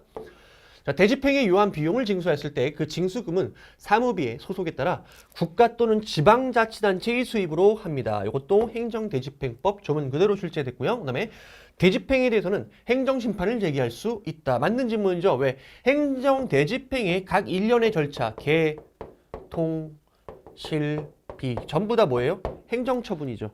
개고도 뭐야? 준법률행위적 행정행위로서의 의사의 통지입니다. 법적 효과 있죠. 통지도 똑같죠. 준법률행위적 행정행위는 의사통지. 대집행위 실행이 뭐예요? 권력적 사실행위. 그다음에 요 비용징수는 징수집행. 자, 15번 국가배상에 대한 설명으로 자 옳지 않은 것은 자, 이것도 이제 국가배상법상 요 비용부담자의 책임과 관련해서 규정을 하고 있죠. 그래서 실질적인 사무기속 주체와 비용부담자가 다른 경우에는 이 비용을 부담하는 자도 손해를 배상해야 한다라고 우리 이 국가배상법 제6조 제1항의 규정이 있죠. 그러니까 여러분들 맞는 지문 처리하시면 되겠습니다. 이것도 빈출이고요. 다만 이제 좀 지문이 길어서 당황했을 수도 있을 것 같아요. 그다음에 2번도 요거는 올해 출제가 또 됐던 부분이에요. 그러니까 한 달 전에도 인과관계 물어봤어요. 우리 부작위의 인과관계에 관련해 갖고요. 인과관계 어떻게 파악한다고 했어요? 직무상 의무의 내용. 공무원에 부과된 직무상 의무의 그 내용을 보는 거야. 내용과 그 취지를 봤을 때, 자, 얘가, 자, 인과관계. 자, 만약에 그 직무상 의무의 내용이, 자, 개인의 안전과 이익을 보호하기 위해서 설정된 것이다. 그런데 네가 이 의무를 제대로 이행하지 않은 부작위가 있다. 그러면 그 부작위와 상대방의 손해 사이에는 인과관계가 인정돼야 안 돼? 인정된다는 얘기지. 나를 지켜줘야 할 의무를 네가 지키지 않았기 때문이죠. 자, 반면에 어떤 경우에는 부정했습니까? 개인의 안전과 이익을 보호하려는 게 아니라 오로지 행정 내부 질서를 규율하거나 혹은 어떤 경우? 이 공공의 일반 이익이죠. 이거를 추구하려는 목적이었어. 근데 그거를 이행하지 않았다. 그래도 너한테 직접적인 배상 의무가 있는 것은 아니다. 인과관계가 있는 것은 아니다. 라는 게 우리 판례에 해줬으니까 키워드 위주로 한번 정리를 한번 해보세요. 더 설명을 안 드릴게요. 너무 많이 나왔던 거니까. 그래서 키워드만 보시면 돼요. 자, 전적으로 또는 부수적으로 사회 구성원 개인의 안전과 이익을 보호하기 위했다. 근데 이거를 내가 이행하지 않았다. 그러면 인과관계 인정된다. 우리 판례. 그다음에 세 번째. 국가배상법상 공공의 영조물은 이것도 엄청나게 나온 거고 정답 지문으로 심지어 엄청나게 많이 출제된 부분이에요. 공공의 영조물도 어떻게 해석한다고 그랬어요? 넓게 해석한다라고 얘기했잖아. 그래서 국가 또는 공공단체가 소유권, 기타, 법적 권한에 의해서 관리하는 경우뿐만 아니라 사실상 관리하는 경우도 포함된다라고 얘기했죠. 근데 뭐라고 됐어요? 사실상 관리를 하고 있는 경우에는 포함하지 않는다라고 했으니까 이건 너무 틀린 거고 이건 아마 이 중에서도 제일 많이 출제된 빈출이에요. 그게 또 3번으로 나온 것이고요. 정답으로. 자, 그 다음에 공무원 개인이 고의 또는 중과실이다. 그러면 얘도 잘못했죠. 책임져야 안 져요? 국가나 공공단체 이외의 공무원 개인도 책임을 집니다. 손해배상 책임을 져요. 진다.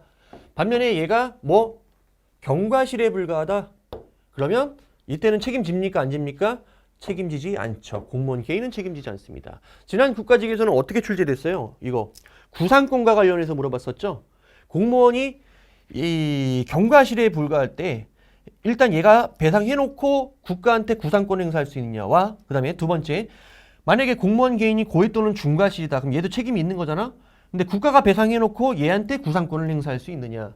이러한 문제들 출제가 됐었단 말이야. 그래서 전부 다 빈출된 내용들이 돌아가면서 돌려막기로 출제되고 있다는 거예요. 그래서 어쨌든 이것도 별도로 정리를 해주세요. 공무원 개인도 고의 또는 중과실 땐 책임을 진다. 참고로 여러분들 요거 우리 이 국가배상법에 조문이 있어 없어요 여러분들? 이거 중과실일 때는 책임지고 경과실일 땐 책임 안 진다라는 게 우리 국가배상법에 조문이 있어요 없어요? 조문 없죠 이거? 이거는 조문이 없어요. 뭘로 인정되는 건데? 판례로 인정되는 거예요. 판례로 인정되는 거예요 이거는.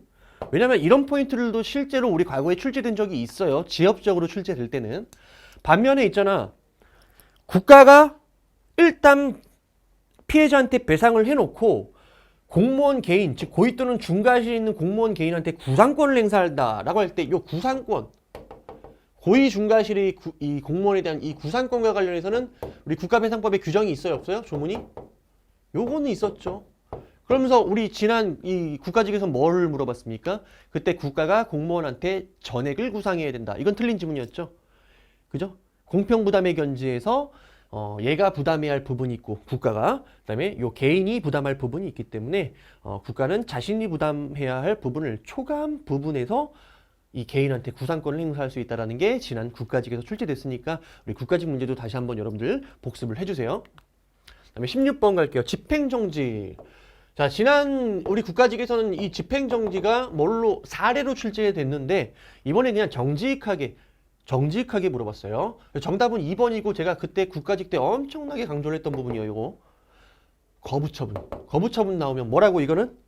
집행정지 내지 효력정지를 구할 실익이 있다 없다? 없다라 그랬죠. 왜? 거부처분은 원점이야. 뭐를 준 것도 아니고 안 준 것, 뺏은 것도 아니란 말이야. 따라서 거부처분을 집행정지 내지 효력정지 한다라고 해가지고 바뀌는 게 있어 없어? 우리가 얻을 수 있는 게 있어 없어? 아무것도 없다. 효력정지를 구할 이익이 없다. 됐습니까? 그 다음에 1번 볼게요. 처분의 효력정지 결정을 하려면 그 효력정지를 구하는 당해 행정처분에 대한 본안소송이 법원에 적합하게 계속적임을 요건으로 합니다. 맞죠? 아니, 본안이 계속돼서 나중에 취소 판결이 날 가능성이 있어야 미리 가구제로서 집행정지를 해주는 것이지. 이미 부적법 각하돼갖고 본안도 진행 안 하는데 이 사람 뭐하러 권리구제를 해주겠어요. 어차피 패소할 게 뻔한데. 이해되십니까? 다음 3번 효력정지는 보충성을 갖는다라고 매번 여러 번 출제됐던 거죠. 그래서 효력정지는 처분의 집행 또는 절차 속행을 정지한다. 그리고 이걸로 목적 달성이 가능하다. 자, 얘를 이제 1, 2, 3이라고 한다면 2, 3으로 목적 달성이 가능하면 얘는 허용돼 안 돼? 허용되지 않는다라는 거죠. 보충성을 갖는다라고 했어요. 효력정지는. 그다음에 신청인의 본안 청구의 이유 없음이 명백하다. 이 얘기는 무슨 말이야? 패소가 너무 분명하다. 패소할 것이 분명하다. 그냥 패소할 게 분명한 사람한테 가구제를 해주겠어? 아니지. 얘는 나중에 취소 판결이 날 가능성이 어느 정도 있으니까 미리 권리구제를 해주는 게 바로 가구제로서 집행정지잖아요. 자, 따라서 이때는 집행정지가 인정되지 않는다라는 것이죠. 그죠? 자, 정답은 2번. 얘는 맞는지만. 자, 17번. 행정심판 옳지 않은 것은? 자, 심판 청구 기간의 기산점인 처분이 있음을 안 날이라는 것은 뭡니까? 우리가 처분 문서 같은 것들을 통지받아서 현실적으로 처분이 있음을 안 날을 얘기하는 것이죠. 당해 처분이 있었다는 사실을 현실적으로 안 날. 맞는 지문입니다. 참고로 이거는 이제 뭐 통지 기타 방법이라고 했으니까 얘는 이제 개별 처분을 전제로 하는 것이죠. 특정인에 대한 개별 처분. 그죠? 반면에 요거 비교해야 되겠죠? 일반 처분, 불특정 다수인을 대상으로 하는 일반 처분은 자, 안날을 기산할 때, 안날이 언제냐라고 할 때 처분 있음을 안날 그때 현실적으로 알았는지는 불문하죠. 알았는지는 불문. 따져 안 따져? 안 따져. 왜? 불특정 다수인을 대상으로 하다 보니까 개개인의 어떤 뭐 수십만 명, 뭐 만 명, 천 명 얘네들이 다 알았는지 몰랐는지를 일률적으로 따질 수가 없잖아. 요거는 불문하는 거예요. 그러면 언제 알았는 건데? 처분의 효력이 발생하는 날 어떻게 되는 거야? 처분이 있음을 알았다고 보아야 된다. 뭐라고? 처분의 효력 발생을 이게 뭐가 되는 거야? 안날이 되는 거야. 안날. 자, 그 다음 2번. 행정청의 부작위에 대한 의무이행 심판은 청구기간의 규정을 적용받지 않고 요거 맞죠? 자, 우리가 의무이행 심판은 두 가지잖아. 의무이행 심판이 이제 거부처분에 대한 의무이행 심판이 있고 자, 부작위에 대한 의무이행 심판.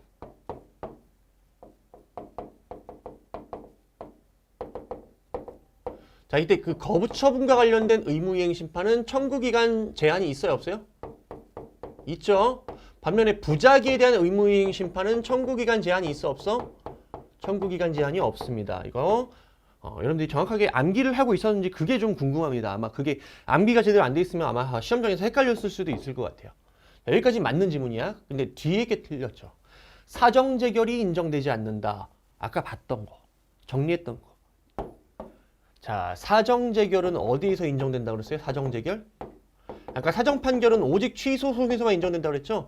반면에 사정재결은 취소 심판 플러스 어디에도 인정된다? 의무이행 심판.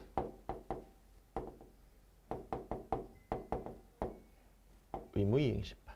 그래서 틀린 지문이죠. 사정재결이 인정됩니다. 의무이행 심판에서는. 정답은 2번. 자, 3번. 심판 청구에 대한 재결이 있으면 그 재결 및 같은 처분 또는 부작위에 대해서 다시 행정심판을 청구할 수 없죠. 이걸 우리가 재심판 청구 금지라고 우리 행정심판법의 명문의 규정이 있습니다. 그 다음에 4번은 제가 왜 노란색을 여기다만 칠했을까? 제가 맨날 강조했던 게 있지. 재결이 확정되어도 이러면 뒤에 스토리가 그냥 주르주르주르 나와야 돼요, 여러분들. 재결이 확정되어도 뭐가 인정되는 건 아니다? 확정 판결의 효력인 기판력이 인정되는 것은 아니다. 따라서 재결이 확정되어도 어떠한 사실관계나 법률적 판단이 확정되는 것도 아니고 당사자나 법원이 이와 모순되는 주장이나 판단을 할 수 없게 되는 것도 아니라고 얘기했어요. 딱 확정되는 게 아니기 때문에 기판력이 발생하는 건 아니다.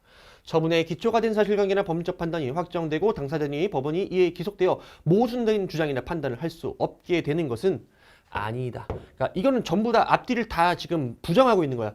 확정되는 게 아니고 모순 주장 판단을 할 수 없는 것도 아니다. 이렇게. 그래서 판례를 이런 식으로 국어적으로 이해를 하셔야 돼요. 어쨌든 맞는 지문이에요. 자, 18번 협의의 소외이익. 아마 요게 요번 시험에서는 제일 어려웠을 거예요, 아마. 왜냐면 요 기억이 엄청 빈출이거든요. 기억은 좀 빈출이고요. 디귿도 나름대로는 좀 빈출이에요. 한 번만 출제되진 않았어요. 그러다 몇 번 출제된 이력이 있어요.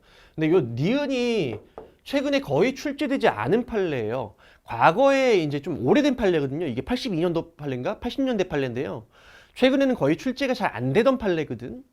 그러다 보니까 여기까지 지금 지엽적으로 물어보면 물론 여러분들이 뭐 어디서 본 사람들도 있겠지. 근데 자주 본 판례가 아니다 보면은 실제 시험장에 가보면 얘를 맞힌다라는 보장이 별로 없어요. 그래서 제가 생각할 때는 이게 아마 오답률 1위. 그러면서 여러분들이 실제로 18번을 틀렸다 하더라도요. 대세에 큰 지장은 없을 거라고 봐요. 그래서 95점까지 받는 것까지는 아마 가능했을 거예요. 공부를 많이 하신 분 같은 경우에는. 자, 판단해 볼게요. 한번 우선. 자, 월정 수당을 받은 지방의회 의원에 대한 제명 의결 취소 소송 계속 중. 자, 일단 소송을 제기할 때는 아직 임기가 만료되지 않았습니다. 근데 소송 제기하고 나서 소송 계속 중에 의원의 임기가 만료됐다. 자, 그때 지방의회 의원은 제명 의결 취소를 구할 법률상 이익이 있느냐? 있다라는 게 우리 판례의 태도였어요. 왜? 제명 의결 시부터 임기가 만료될 되는 시기 있죠? 그 사이에 뭐는 받을 수 있어요, 여러분들? 취소 판결 나면. 월정수당 등 이 보수 있죠? 이 의원이 받을 수 있는 보수를 받을 수 있단 말이야. 어쨌든 제명 의결이 없었던 걸로 되니까 취소 판결이 나게 되면.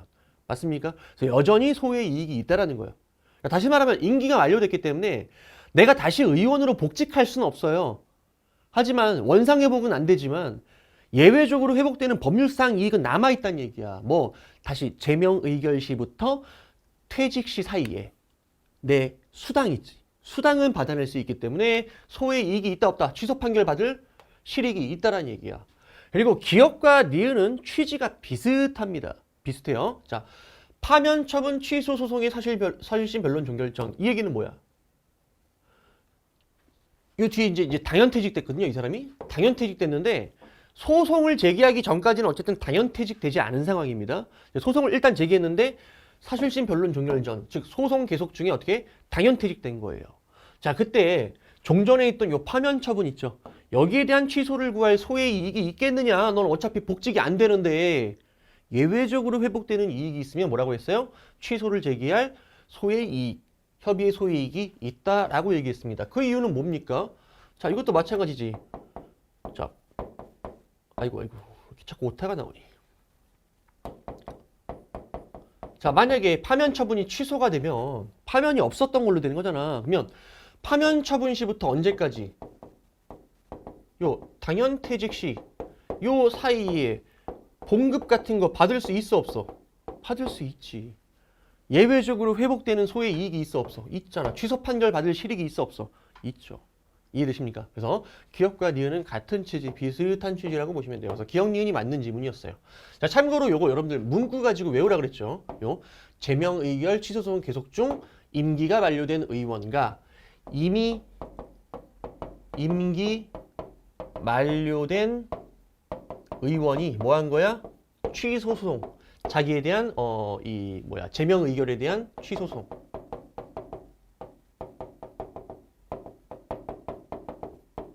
요거 제기했을 때.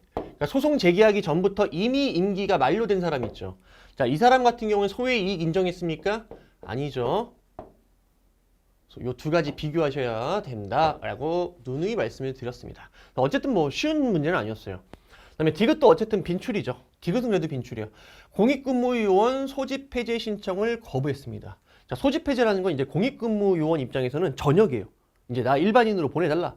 그래서 소집 폐지를 신청을 했어요. 근데 거부를 했죠. 소집 폐지가 안 된 거예요. 자, 그래가지고 얘가 계속 공익근무요원으로 근무를 할 수밖에 없었습니다. 왜? 소집 폐지를 안 해줬으니까. 근데 문제는 지금 현 시점에 복무기간이 이미 다 만료가 돼가지고요. 소집 폐지 처분을 받았어요. 공익근무요원의 이 근무기간이 이제 끝난 거죠. 자, 그렇다면 앞에 있던 요 소집 폐지 신청 거부 처분 있죠. 여기에 대해서 취소를 구할 소의 이익이 있어요, 없어요? 없죠. 왜? 이미 목적이 어때요? 달성됐잖아. 달성됐기 때문에 취소 판결이 나든 과거에 이 처분 취소한다고 나한테 무슨 소용이 있어. 그죠? 오케이. 이미 나는 전역을 했는데 소집 폐지가 됐는데 따라서 소의 이익이 있다 없다? 없다라는 게 우리 판례의 태도였어요. 없다. 그래서 아마 여러분들이 기억하고 디귿은 확실히 하는데 니은이 좀 어려웠을 거예요. 그래서 아마 1번, 3번을 찍다가 뭐 3번을 찍으신 분들도 있겠지만 1번을 찍으신 분들도 꽤 있었을 거라고 생각이 듭니다. 그래서 오답 확률이 그 모두공 오답 확률 보니까 대략 한 50%를 육박하더라고요. 아마 1, 3번 중에 많이 여러분들이 고민을 하지 않았을까라는 생각이 듭니다. 어쨌든 이런 식으로 지엽적인 거 하나 정도는 출제될 수 있어요, 여러분들. 그다음에 19번 판례 입장으로 옳지 않은 것은 자, 개인의 고유성, 동의성을 나타내는 요 지문입니다. 당연히 개인정보죠. 그 다음에 거부처분의 처분성을 인정하기 위한 전제요건으로서의 신청권. 여러분들 거부처분이 처분성을 인정받으려면 반드시 뭐가 있어야 돼? 신청권. 그 다음에 신청권이 있는 자만 뭐 할 수 있어요? 거부처분의 취소를 구할 수 있는 원고적격. 그래서 거부처분에 있어서 신청권이란 거부처분의 성립요건이자 원고적격의 문제라고 얘기를 했습니다. 똑같이 부작위의 경우도 마찬가지죠. 부작위의 성립 요건이 신청권의 존부. 그 다음에 신청권이 있는 자만이 뭐야? 부작위 위법 확인 소송을 제기할 수 있는 원고 적격이 인정될 수 있습니다. 자, 이때 신청권은 뭐라 그랬어요? 단지 응답을 받을 권리라고 얘기를 했죠.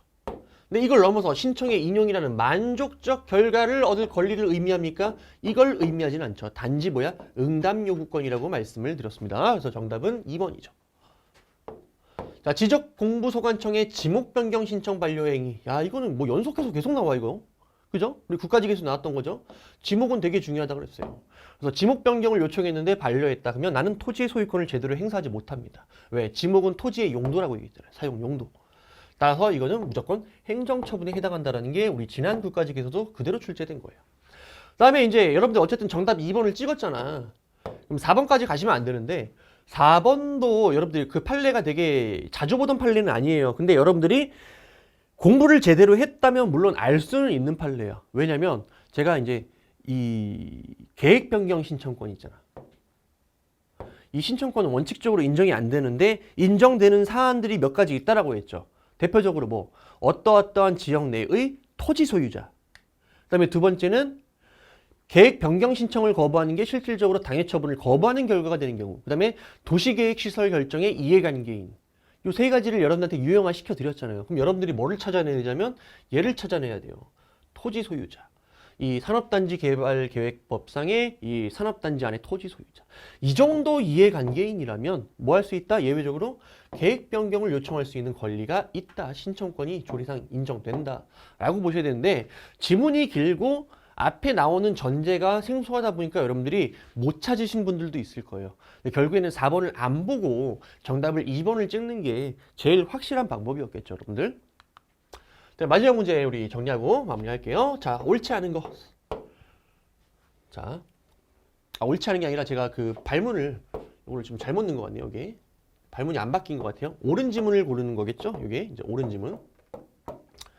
자, 재결에 의해서 취소되거나 무효 또는 부존재로 확인되는 처분이, 즉 인용되는 처분이, 취소하는 처분이 뭐란 얘기야?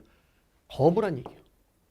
자, 이거를 다시 한번 읽어보시면 이게 뭘 얘기하는 거야, 이거 지금? 거부 처분이 지금 행정심판의 대상이 돼가지고요. 인용재결이 떨어졌다는 얘기예요. 거부처분과 관련해서 인용재결이 떨어졌다. 자, 인용재결이 떨어지면 여기에 대해서 기속력이 발생하면서 이 기속력에 따른 무슨 의무가 발생한다? 재처분 의무가 발생한다는 얘기예요. 왜냐면 잘 생각해봐 여러분들. 이 거부처분뿐만 아니라 이제 부작위도 마찬가지거든요. 부작위도 이제 인용재결이 나오면 의무이행 심판이 되겠죠. 인용재결이 나오면 그에 따른 재처분 의무가 발생하는 거예요. 봐봐. 거부했는데 그 거부가 나쁘대. 그 얘기는 무슨 말이야? 거부하지 말고 뭐를 해주란 얘기야. 재처분 의무. 자, 부작위. 부작위가 위협하거나 잘못됐다라고 판단이 들었으면, 즉 법원이나 심판, 행정심판위원회에서 그 얘기는 무슨 말이야? 부작위 하지 말고 뭐를 하란 얘기잖아. 그러니까 여기 대해서 뭐를 얘기했겠어, 여러분들이? 의무이행 심판을 제기했겠지. 가만히 있지 말고 응답 안 하고 있는 상태는 위협하니까 뭐를 해라, 이런 식으로. 그러니까 재처분 의무 발생한다는 얘기예요. 자, 이때는 그 처분을 한 행정청은 재결의 취지에 따라 다시 이전의 신청에 대한 처분을 해야 된다. 이게 이제 재처분 의무죠. 거부처분, 인용재결의 재처분 의무. 그래서 맞는 지문이 되겠습니다. 그 다음에 재결의 기속력은 어디에서만 인정됩니까? 인용재결의 경우에만 인정됩니다. 자, 재결의 기속력은 누구에 대한 효력이야? 행정청이죠. 피청구인의 행정청 및 관계행정청에 대한 효력이 행정청이야. 그럼 행정청은 언제 판결의 효력, 기속력을 받게 되는데 판결이 언제 기속이 돼? 인용받았을 때. 그죠? 기각됐을 땐 행정청이 뭘 할 게 없잖아. 인용받았으니까 행정청이 뭔가 할 일이 생기지. 기속력에 따라. 그래서 맞는 지문이다. 자, 그 다음에 기속력은 재결의 주문에만 미칩니까? 아니죠. 주문 플러스, 자, 기속력은 주문 플러스 어디?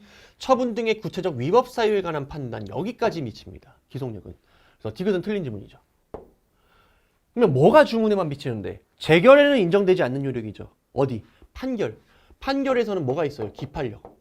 기판력은 어디서만 인정돼? 오직 주문에서만 인정되죠. 주문에만. 주문에만 미쳐요. 기판력은. 자, 요거 디귿 틀린 지문. 자, 행정심판 인용재결에 따른 행정청의 재처분 의무에도 불구하고 행정청이 이 인용재결에 따른 처분을 하지 않냐는 경우. 행정청이 지금 재처분 의무를 이행하지 않고 있네. 그럼 어떻게든 재처분 의무를 이행하도록 강제시켜야 될 거 아니야. 두 가지가 나오죠. 뭐요? 재처분 의무를 확보하려면, 이행하도록 하려면 직접 강제와 간접 강제가 있어요. 직접 강제는 의무이행 심판에서 행정심판위원회가 직접 처분해 주는 거. 그 다음에 간접 강제는 뭐예요? 행정청이 재처분 의무 이행하지 않을 때 배상 같은 거, 즉 돈, 금전적인 어떤 배상을 매겨가지고 어떻게든 심리적 압박을 통해서 재처분 의무를 이행하도록 하는 경우예요. 그래서 재처분 의무의 실효성 확보 수단은 몇 가지라고요? 두 가지. 위원회의 직접 처분과 위원회의 간접 강제예요. 이거 뭐 물어봤죠? 간접 강제 물어본 거야. 행정청한테 배상을 하도록 명하는 거, 돈 매기는 거, 네가 재처분 의무 이행할 때까지. 근데 우리 출제 포인트 두 가지 기억하셔야 돼요. 직접 처분이든 간접 강제든 둘 다 신청을 전제로 한다는 거예요. 당사자의 신청을 전제로 해. 그래서 신청 없이는 직접 처분도 안 되고 간접 강제도 안 되는 거예요. 여러분들 이거를 외우고 계셔야 돼요. 근데 여기 뭐라고 나왔습니까? 행정심판위원회는 청구인의 신청이 없어도 일정한 배상을 명하도록 하는 간접 강제를 할 수 있다. 틀렸죠. 신청이 반드시 필요합니다. 반드시 필요해요. 그래서 리을은 틀린 질문이 될 거예요. 정답은 기억, 니은 이렇게 찍고 여러분들이 마무리해 주셨으면 좋을 것 같습니다. 자, 어쨌든 시험 문제라는 게 지난 그 국가직에 비해서는 아마 좀 많이 쉬운 형태로 출제가 됐는데 물론 이제 또 요게 이제 사람마다 또 잘 푸는 스타일과 또 어려운 어떤 유형들이 있어요. 그래서 지난 시험이 오히려 더 쉬웠다라고 느낄 수 있는 사람도 있겠지만 그냥 제 주관적인 입장에서는 아마 국가직보다는 조금 지방직이 더 쉽게 나오지 않았나라는 생각이 듭니다. 물론 작년 지방직보다는 좀 많이 어려웠던 것 같아요. 왜냐하면 좀 암기가 덜 된 사람들이 좀 문제를 틀리게 만들어 놨거든요.